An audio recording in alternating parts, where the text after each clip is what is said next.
Buenas tardes, amigos. Este es Diálogos del Montonero, el espacio en el que tratamos los asuntos vinculados a la pandemia, a la recesión. El día de hoy, el presidente Vizcarra dio su último mensaje a la nación del periodo constitucional que le ha tocado culminar. Y bueno, muy rápidamente, porque tenemos dos invitados, dos de nuestros principales columnistas, el señor Jorge Morelli, reconocido periodista y antropólogo, y el señor Carlos Adriancén, decano de la Facultad de Economía de la UPC. Pero muy rápidamente queremos plantear algunas líneas.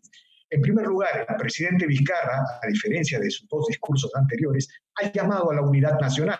Es más, ha llamado a un pacto alrededor de 5 puntos.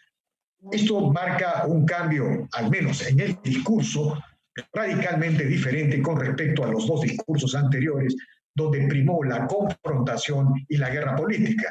Esto es un llamado prácticamente a terminar el proceso de guerra política que ha deteriorado instituciones, que ha deteriorado a la clase política de cara a las elecciones del 2021.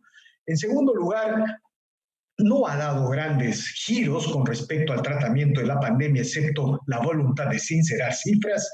Es evidente que hay una decisión del Ejecutivo luego de la llegada del gabinete de sincerar cifras. Y en tercer lugar, en cuanto a la economía, no hay grandes anuncios, excepto algunos señalamientos de que la tercera etapa de Chavimochi ha sido destrabado o que la línea 3 y 4 del metro va a hacerse de convenio a gobierno. Pero con respecto a cómo relanzamos inversiones en sectores claves como la minería y otros sectores, elementos fundamentales para enfrentar la recesión que se avecina, el presidente no ha dicho mayores cosas. Bueno, este es el marco general del discurso.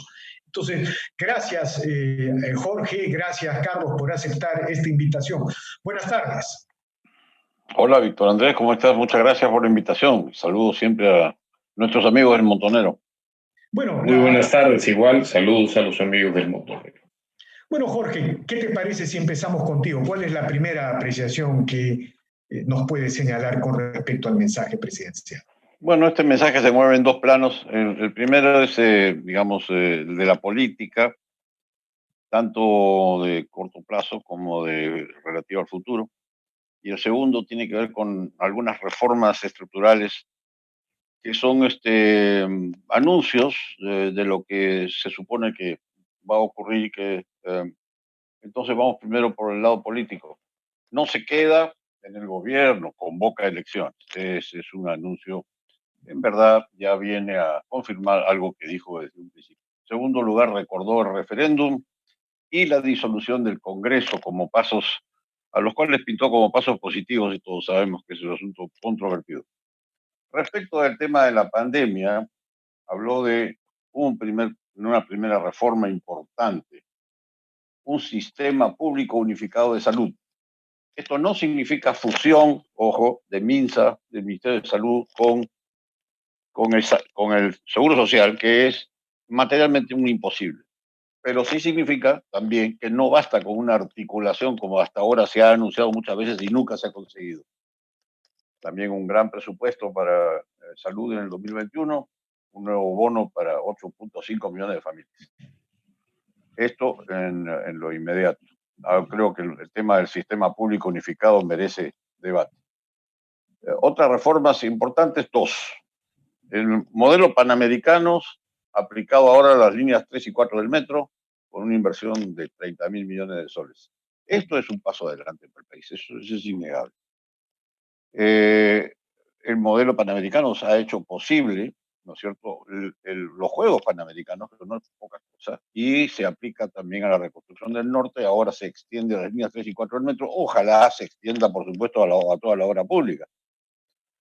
Hay un caveat ahí, como decían los romanos, no estamos licitando las obras públicas.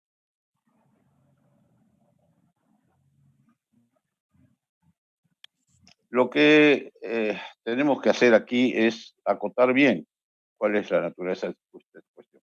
Y por último, el tema de la propiedad, que esperemos tenga relación también con la minería. El gobierno va a presentar un proyecto de ley para darle facultades especiales a COFOPRI para formalizar la propiedad de la tierra, la propiedad predial. dijo el presidente. Esto significa entonces entregar 1 millón de títulos de propiedad. No es la primera vez que se escucha esta promesa, pero sería un paso fundamental para el país. Finalmente, el diálogo, el pacto patriótico, el pacto Perú, con 5 acuerdos básicos: el sistema unificado de salud, calidad educativa, con acceso virtual para eliminar la brecha urbana-rural. Tercero, crecimiento sostenible y eliminar los oligopolios. Esto sí que es bravo. Cuarto, el sistema de justicia, que es el más bravo de todos los perros. Y quinto, lucha contra la pobreza extrema. Este es, en 2 palabras, en 3, el resumen de lo que ha dicho, en mi opinión. Ok, Jorge. Carlos, nuestro amigo Carlos Adriancén, decano de la Facultad de Economía de la UPC, ¿cuál es su opinión con respecto al mensaje presidencial? En primer lugar, me encanta la primera buena noticia que ha destacado Jorge, es decir, que da la impresión de que, contrariamente a lo que se husmeaba hace pocas semanas cuando se dudaba si iba a haber elección o no, ha quedado claro que la llegada del gabinete cateriano le ha puesto, igual que el Congreso, una fecha de salida. Y eso es una excelente noticia para los peruanos, porque por más bonito y cosas lindas que haya ofrecido el día de hoy, el Perú hoy día ocupa lugares de protagonismo mundial en términos de pésimo tratamiento a la pandemia y de una recesión que va a dejar traumado al país o traumatizado económicamente, cuando menos este año y el siguiente. No se ha dicho, pero se respira un afán de elevar el gasto con múltiples iniciativas que cuestan muchísimo dinero. Y Víctor Andrés, mi estimado con cifras publicadas del déficit fiscal en este momento a junio, es 6% del PBI. Explicado no solamente por una tibia elevación del gasto de menos de 4%, sino por un derrumbe de la recaudación que va a seguir todo el año.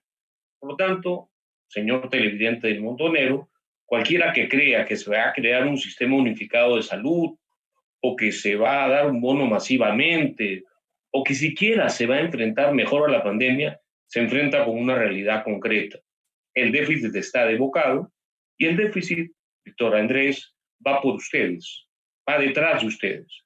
Es como una aspiradora de alta potencia prendida que requiere recursos y los va a endeudar o los va a tratar de llenar de impuestos en un momento en el cual la economía se hunde y no da ningún viso de mejora.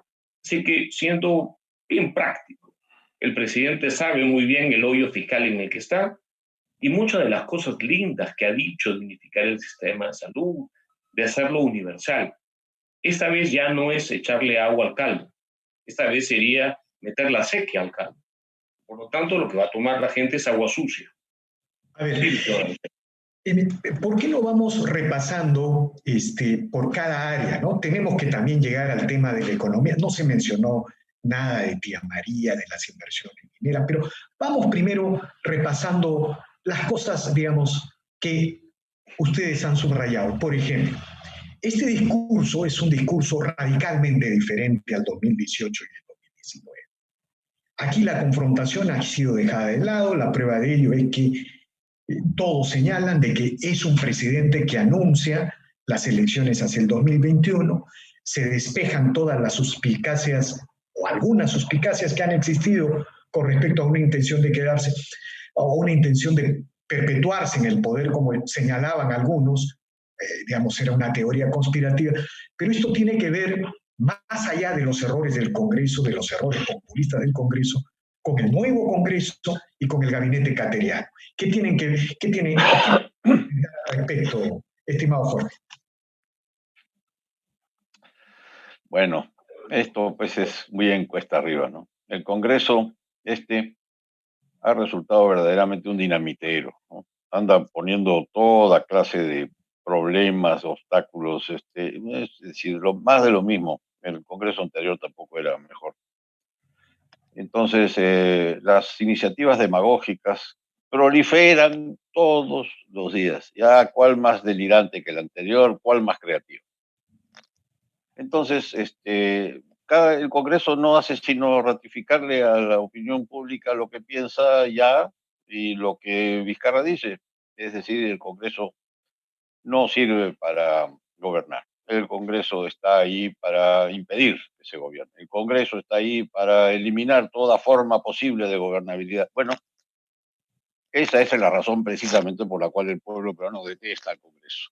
No solamente el pueblo peruano, todos los países del planeta, todos los países del mundo están en la misma línea. Pero Jorge, eso es una aproximación que puede ser correcta o puede ser, digamos, criticable, pero lo importante aquí, ¿no te parece que es que sentimos que hay un presidente que ha convocado elecciones, hay un espacio para un pacto de unidad nacional, hay un clima político diferente? ¿No sientes que algo así ha dejado el mensaje presidencial? Claro, esa es la intención, pero de ahí a que le vayan a hacer caso, hay muy largo trecho. Yo no creo que la oposición se va a abrir va a abrir el corazón tan espontáneamente a estas iniciativas de diálogo, pacto patriótico o pacto Perú. No lo va a hacer. El problema es que el 2018 y el 2019 no había voluntad de diálogo el presidente. Digamos, bueno, sí, de acuerdo. o sea, esa es la gran diferencia. Ahora una de las partes abre la puerta, la otra se la va a tirar en la cara. Veremos, pues, pero digamos, lo importante es que no te parece que se ha abierto la posibilidad de un nuevo momento político, o sea, por propio mensaje del presidente. Es una novedad. Un momento emocional, Víctor Andrés, me temo, porque la gobernabilidad no creo que vaya a progresar ni un centímetro, gracias a esta iniciativa muy loable, desde luego. Tienes razón, naturalmente, es un presidente distinto, es un Vizcarra diferente. Pero nadie le va a creer, por lo menos no en la oposición política. Del pueblo, ya veremos. Carlos, ¿qué opinas al respecto de esta aproximación, de estos enfoques que estamos conversando? Mira, este es un presidente que es muy fácil de reputar como un bocón. En la elección anterior, por poco nos llevó a Suiza en ofrecimientos. No hay ningún motivo para creer que bajo el entorno político que vivimos hoy día va a cumplir la 10ª parte de la pobreza, de las promesas que ha hecho. Claro que a algunas personas en las encuestas de la próxima semana le va a parecer muy bonito, pero 3 o 4 meses después, la realidad concreta del déficit fiscal que les hablo, de la mega recesión en la que nos ha metido. Recordemos, en el Perú, de cuando en cuando hay recesiones, pero en determinados momentos las recesiones son monstruosas. Esta es una recesión monstruosa que nos va a marcar un buen tiempo. Y los 12 meses que le quedan a Vizcarra y a Cateriano, Dios mediante, son un periodo muy largo. Y la batahola política que se va a armar cuando se vea que nuevamente no cumple nada, va a ser muy grande. Esta vez la restricción económica la va a tener en la barbilla y le va a hacer doblar un poquito más la cabeza hacia otro lugar, y quizá de manera dolorosa. Yo no veo el lado económico marginal en términos políticos. Este no es un gobierno que empezó hoy día, tiene casi 3 años y ha cometido todos los errores imaginables, por lo tanto tiene la credibilidad que se merece. El rol del Congreso, al Congreso se le ha hecho una campaña tal que así elijamos a Coqui Morelli como congresista único para los 130 puestos, que sería una opción de lo más respetable, igual lo odiarían. O sea que, vamos, estos son tiempos de burocracia, Víctor Andrés. Pesa mal más un ministro que el presidente o que un congresista. Bueno, a veces los grandes momentos políticos diferentes se construyen con esas aproximaciones. Por ejemplo, yo noto en Jorge una que acentúa la crítica en los errores del Congreso, y yo noto en el caso de Carlos Adriancén que acentúa la crítica en los errores del Ejecutivo. Pero los momentos políticos se construyen así. El problema es que en el Perú, desde el 2018 para acá, nunca nadie quiso construir un nuevo momento político. Pero otro tema que quiero plantearle, ¿ustedes no sienten que Vizcarra ha dejado cosas en el tintero para que Pedro Cateriano los presente al gabinete, los presente en el Congreso este 3 de agosto? Por ejemplo, Cateriano ha tenido una serie de anuncios con respecto al sector privado mucho más audaces, ¿no? Mucho más, ha habido una voluntad más clara. Un ejemplo, Cateriano anunció los créditos estudiantiles, que es una medida radicalmente diferente a las medidas del gabinete Ceballos que establecieron este decreto supremo que obligaba a las escuelas privadas, a los centros privados a entregar sus costos fijos y variables y a negociar con los usuarios la pensión. El Cateriano anunció un crédito estudiantil para las familias golpeadas porque entiende que hay que salvar el sector privado de la educación, pero asimismo tuvo gestos clarísimos con respecto a Sauder, no ha tenido una definición con respecto a Tía María, pero en general uno siente que hay un acercamiento al sector privado. ¿No creen que hay una diferencia? ¿No hay libretos establecidos entre el presidente y Cateriano y él con respecto al Congreso? Jorge. Mira, sobre Cateriano, mira, escribí hace no mucho una columna diciendo que en verdad ya no hay tiempo para reformas de fondo, ni liberales ni de ninguna otra índole. Estos anuncios, por ejemplo, que hace ahora respecto de la propiedad o del sistema público unificado, están muy bien, pero eso los hará otro gobierno, por este no. Coincido completamente con eso en lo que decía Carlos respecto de que el plazo es muy corto. Entonces, decía yo en lo que escribí que en verdad acá ya no hay tiempo para reformas. Lo que hay son 3 pruebas ácidas que se llaman Espinar, ¿cómo se llama esto? La pandemia. Suspensión perfecta y Escazú. Entonces, revisemos qué cosa va, por lo pronto, qué cosa hace Cateriano al respecto. Cateriano está en este momento con un ojo puesto y un pie puesto en el tema de Espinar, evidentemente. Esa situación está fuera de control. Había ahí una alta comisionada a la que por supuesto nadie le hizo caso, hasta que la votaron cuando Cateriano entró, tal vez con razón, no lo sé. Y para nombrar una comisión de 4 o 5 viceministros que se han desplazado al Cusco para ir a Espinar. Bueno, no llegaron a Espinar, se han quedado en el Cusco. ¿Por qué? Porque Espinar no los reconoce, los desconoce. O sea, la organización política de la huelga de Espinar desconoce a las autoridades del gobierno peruano, no los recibe. Y más vale que no vayan, porque si van, los van a sacar a tomatazos montados en un burro con brea. ¿Ok? Entonces, primer tema, eso está fuera de control en Espinar.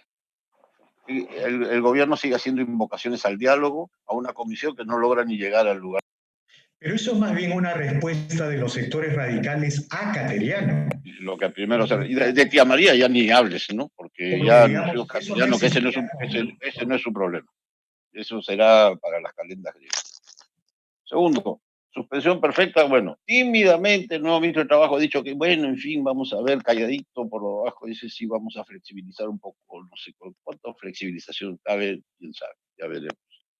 Escazú, aparentemente el gobierno está dando señales de que no va a hacer semejante burrada, como firmar le pide al Congreso que no firme, que no ratifique semejante barbaridad, pero no lo dice y no lo ha mencionado el presidente en este discurso y simple y llanamente se limita a tratar de decirle al Congreso, oye, pues no vayas a hacer esto, ¿no? Yo te pido.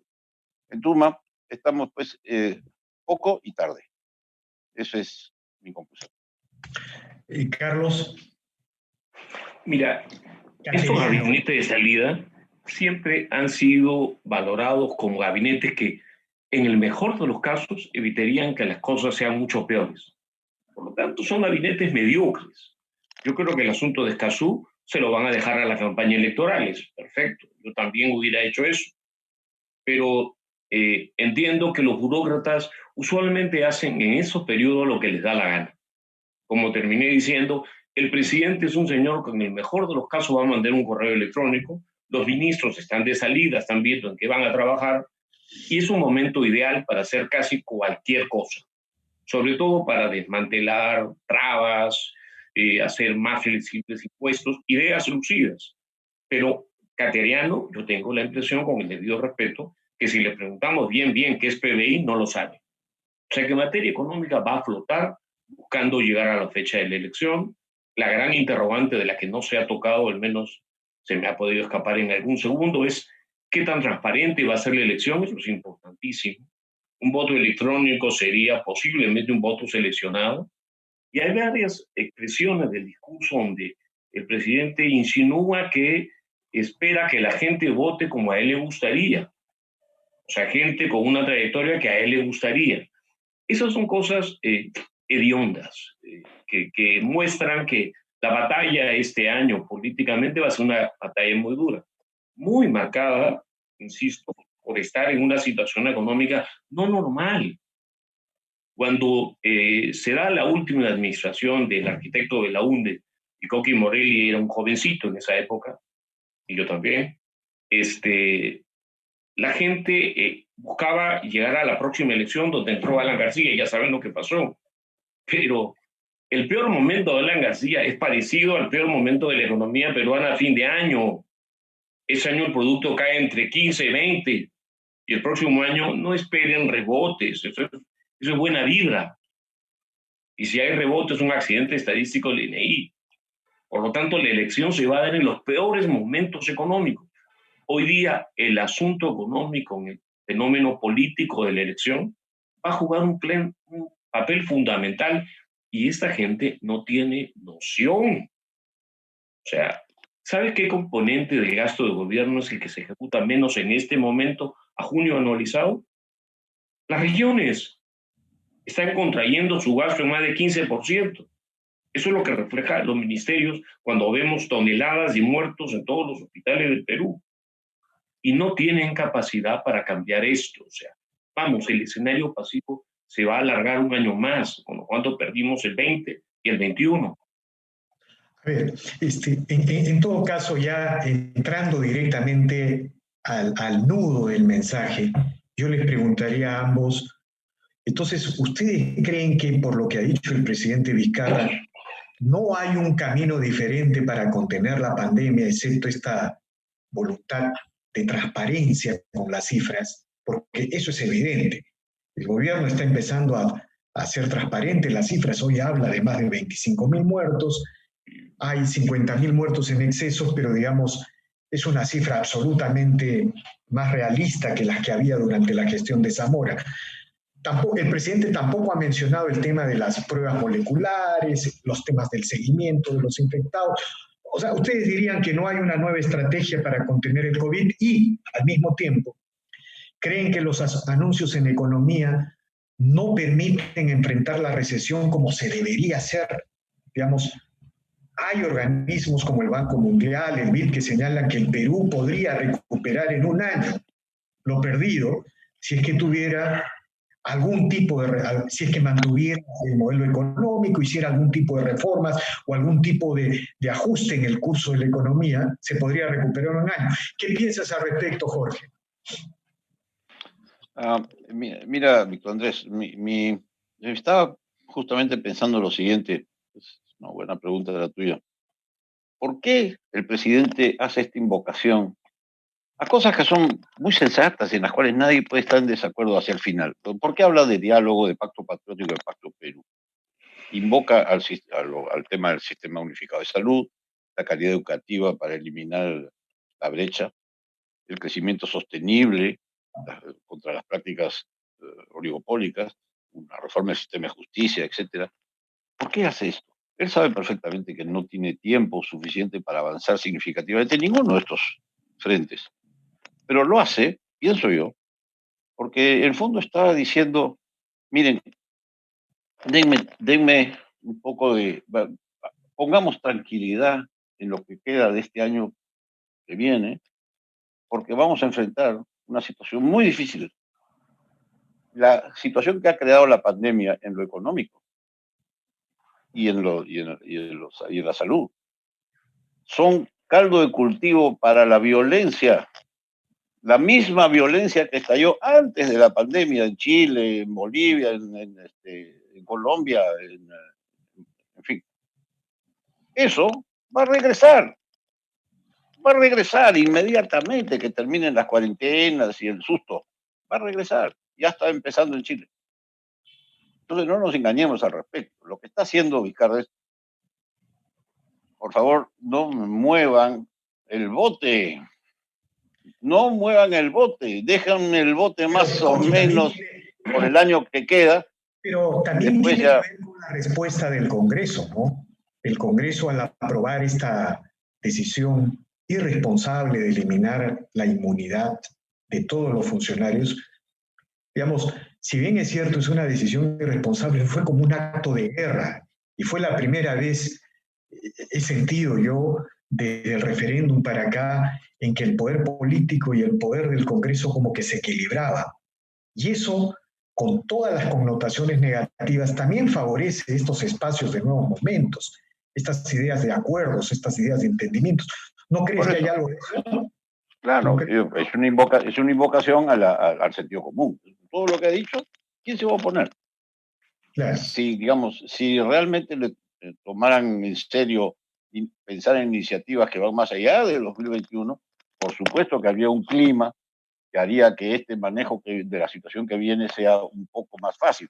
Piensen en las minas, piensen en la violencia urbana, piensen en las consecuencias de la pandemia que todavía está fuera de control, Uh-huh. ¿no? Piensen en las consecuencias económicas que son el caldo de cultivo. Entonces, ese es el tema. Es decir, aquí hay una invocación al futuro, a las necesidades que el Perú tiene de cambios profundos, con el objeto de crear un clima que permita la gobernabilidad en el año que queda. Eso es lo que está tratando de hacer. ¿Y sabes qué? Creo que tiene razón.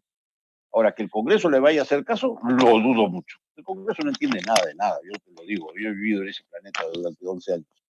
Pero es mejor tener una actitud positiva, ¿no? O sea, finalmente, que no sabemos mucho de este nuevo Congreso.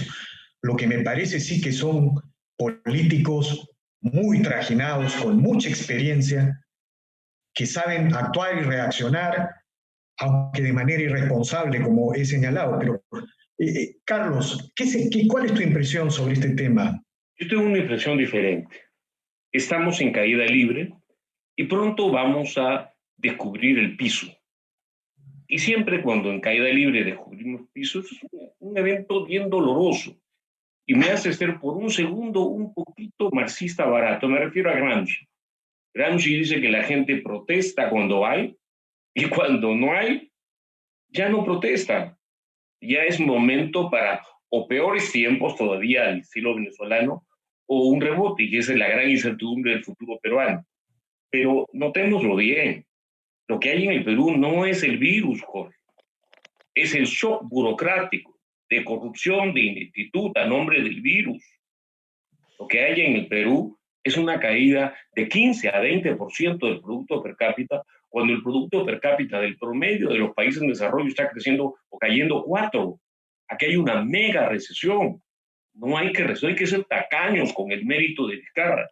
Vizcarra ha sido un completo inepto como presidente y la historia lo va a ubicar en ese lugar, más allá de lo bonito que hable, de lo espigado de su figura, de que se presente como un anticorruptor. La historia lo va a bofetear, porque la caída es tremenda. Nos está llevando todo lo ganado por el famoso modelo que ya no existe, lo hemos perdido estadísticamente y nadie se lo quiere decir. Miremos cifras. La caída del producto per cápita, como en ese ratio de comparación con el norteamericano, ha borrado todo lo que se ganó con las reformas de los 90 en este momento, y el próximo año puede ser peor. Estamos ingresando a un hoyo donde la reacción social, el nivel, el panorama social es completamente distinto. No vas a tocar solamente a la gente del Cusco, vas a tocar a la gente del norte, de Lima. En el Perú hay dos Perús que no queremos ver. Lima y la costa, déjame solamente redondear la idea, Lima y la costa sur tienen 8 puntos más del Producto Norteamericano del ingreso promedio en los últimos 20 años. El resto es como Bolivia, y Lima y la costa sur son como Argentina pobre. Y ese es el problema. O sea, hoy día, predecir escenarios, este año, con la clase política que tenemos, con el dictador o el presidente, como quieras llamarlo, y con este Congreso seleccionado en una elección más trucha que mandada a hacer, donde el 60% de la gente no tuvo voto, dibujo un escenario en el que el gran éxito, yo veo el 28 de julio de 2021 a Cateriano y a todos sus amigos decir que evitamos que la cosa vaya peor. No evitaron nada, porque la cosa tiene una inercia de deterioro tremenda, política y económica. La verdad de las cosas es, y este es un tema final que yo les planteo, es que nunca, como ahora, la crisis había puesto en peligro todos los activos institucionales, económicos y sociales que se han construido en las últimas 3 décadas.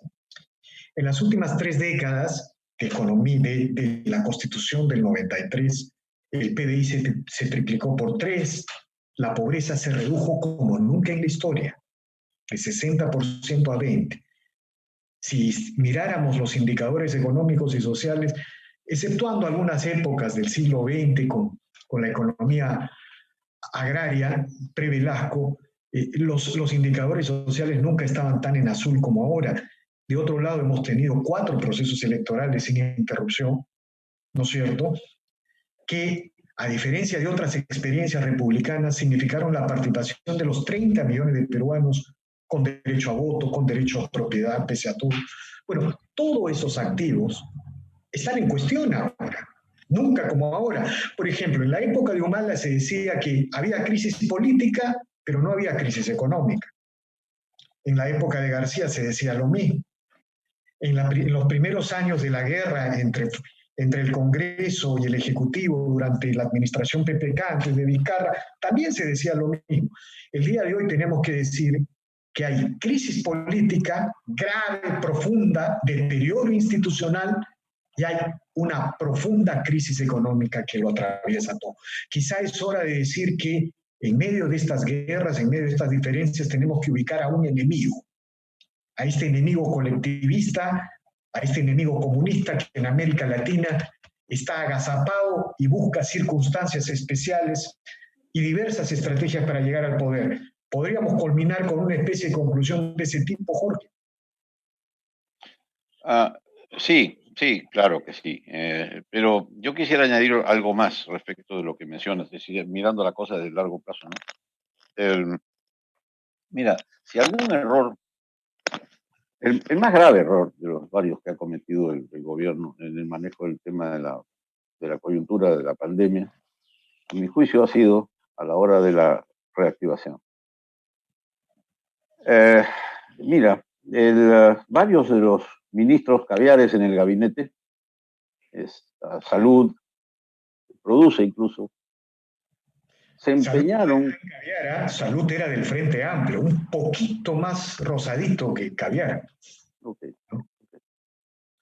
Se empeñaron en una idea realmente tonta. Pretendieron matar 2 pájaros de un tiro. Dijeron, vamos a aprovechar de la reapertura económica para formalizar a los informales. Idea más estúpida no se puede concebir, sencillamente. ¿O no, Carlos? No se puede. Es decir, vamos a ponerles peros, trabas, permisos, autorizaciones y cuánta vaina puede haber para que puedan volver a trabajar. Es decir, ¿a quién se le puede ocurrir una majadería de ese tamaño? El resultado, por supuesto, es que si había 70% de informalidad, ahora debe ser el 100%, ¿no? Porque todos los peruanos en su sano juicio dijeron, yo no voy a hacer caso de esta idiotez. Un plan de reapertura de 4 fases en 4 meses, con protocolos sectoriales que son de risa. Usted no sé si los han leído. Algunos yo he tenido que leerlo por fuerza porque hago la página económica del Expreso. Algunos recuerdan las instrucciones para subir una escalera de Julio Cortázar. Ponga usted el pie derecho, inclina el cuerpo hacia porque si no se cae. Entonces, así son los protocolos, lo más ridículo. Entonces, no, eran surrealistas. Lo que debieron. No había médicos, y te pedían médicos, creo que por cada 500, 1000 trabajadores, no había médicos en el Perú. Esos son los caviares en su esencia, ¿te das cuenta? La insensatez. Esos son los caviares, pues. La falta de sentido común llevado al extremo. Entonces, el resultado de esto es que la reactivación, la reapertura se ha visto obstaculizada, interrumpida por este desmanejo. Y la gente, por supuesto, ha hecho caso omiso de eso y se fue a trabajar. Punto. Cuando ha venido entonces luego ya han empezado a autorizar el funcionamiento de las cosas, un poco, digamos, reconociendo la situación que se había creado ya de facto. Bueno, ya el daño está hecho. Entonces, estamos entonces en una situación en la cual ya no puede el gobierno manejar más las cosas. Lo mejor que ha podido hacer, y en cierto modo lo ha hecho, es salir y decir, miren señores, hasta aquí llegué. A partir de aquí las empresas son responsables de sus trabajadores y las familias son responsables de sus miembros y que Dios nos ayude. En plan Juan Carlos Hurtado, ¿no? Y en eso estamos pues. Yo creo que la informalidad en este instante es una válvula, es un mecanismo de salvataje, es un control de daños, digamos. En buena hora, a Dios gracias tenemos eso, los chilenos no lo tienen. Estados Unidos no lo tiene. ¿Ah? Así es. Entonces, bueno, demos gracias a Dios y tiremos para adelante porque en este momento bueno, salgamos de esto cuanto antes, de como se pueda. Rema nomás y no preguntes a dónde vamos. Esa es la situación. Carlos, tu opinión. Yo veo el vaso de estos asesores del Frente Amplio y de la izquierda en general en varios ministerios, incluso el de Economía, es más lleno que vacío.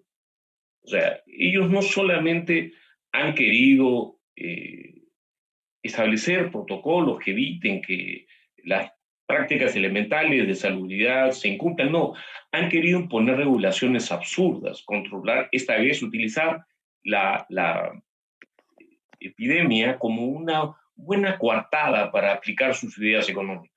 El resultado ha sido una depresión económica, una recesión que nadie anticipaba.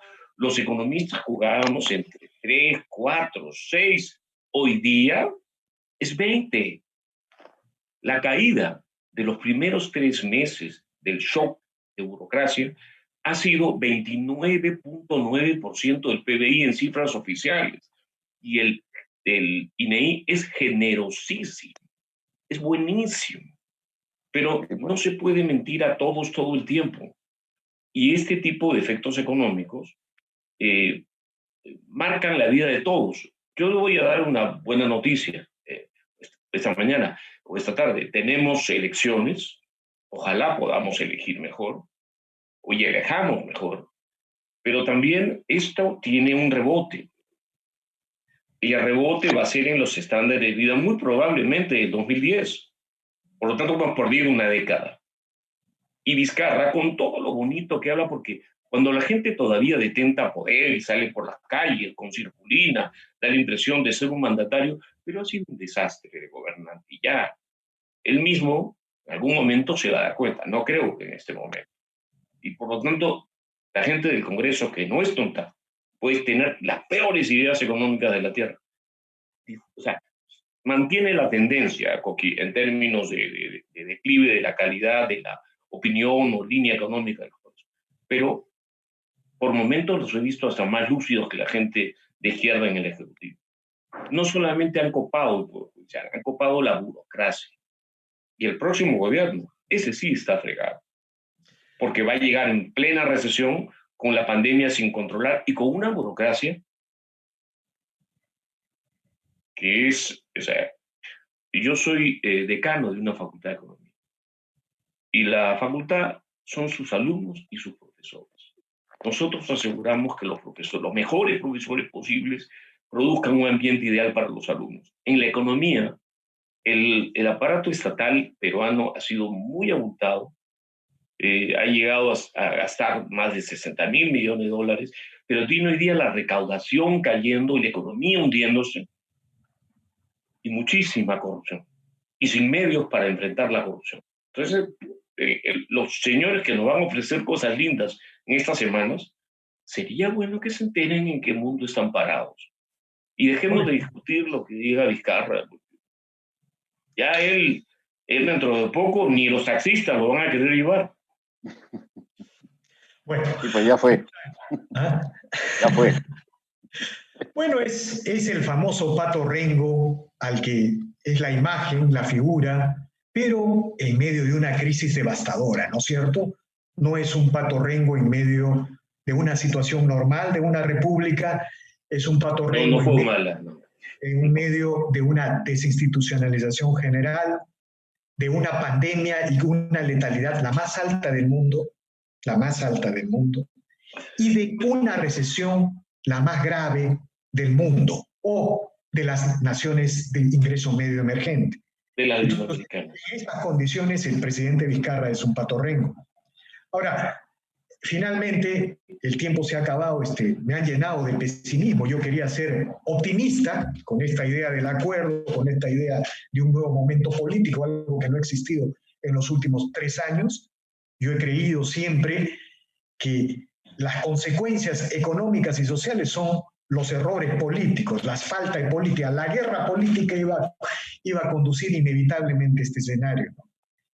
Hasta la representación parlamentaria está muy deteriorada y no podemos reelegir congresistas, ¿no?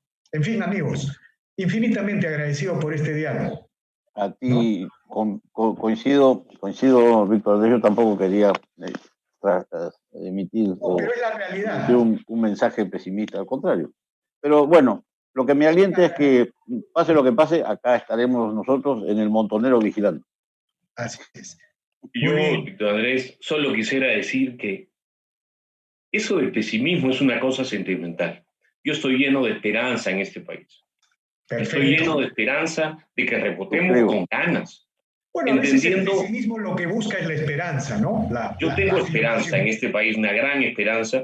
Es solo cuestión de que entendamos que requerimos mucha libertad política, mucha libertad económica y respeto a la propiedad de los más chicos y de los más grandes. En ese momento vas a ver el país que vamos a dibujar. Lleno de esperanza. Bueno, muchas gracias amigos del Montonero. Esta ha sido una edición de Diálogos del Montonero, una edición especial. Muchas gracias por seguirnos. Regresamos en la siguiente edición. A ustedes, un abrazo. Un abrazo y feliz 28.